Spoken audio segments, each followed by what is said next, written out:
BCCI जारी कला रविचंद्रन अश्विन का विकल्प खेलाली। बॉर्डर गावस्कर ट्रॉफी पाई आज ऑस्ट्रेलिया यात्रा करेंगे यही खेलाली, जहां ना शुणी आपण भी होइजिवे आश्चर्य। भारत एवं ऑस्ट्रेलिया मध्य चलीथिबा बॉर्डर गावस्कर ट्रॉफी अधारू अवसर घोषणा करी स्वदेश फेरिचंती रविचंद्रन अश्विन। वर्तमान ऑस्ट्रेलिया विपक्ष में बाकी थिबा दुईटी टेस्ट मैच पाई अश्विन को बदल में जड़े स्पिनर को दल में सामिल करिछि बीसीसीआई।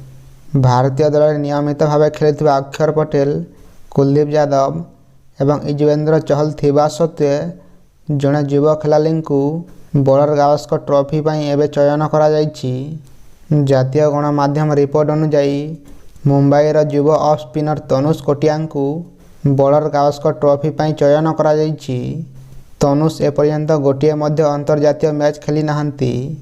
प्रथम थर पाई तांकु भारतीय स्क्वाड रे सामिल करा जायछि। 26 वर्षीय तनुष 33 टी प्रथम श्रेणी मैच खेलिथिबा बेले से 101 टी विकेट नेइछंती। बॉर्डर गावस्कर ट्रॉफी पूर्व से भारतीय ए दल सह ऑस्ट्रेलिया विपक्ष में मैच खेलिथिले। जदि वाशिंगटन सुंदर किंबा रविंद्र जडेजा आहत हुअन्ति तेबे तांको चूड़ांत एकादश रे सुयोग मिलिबो।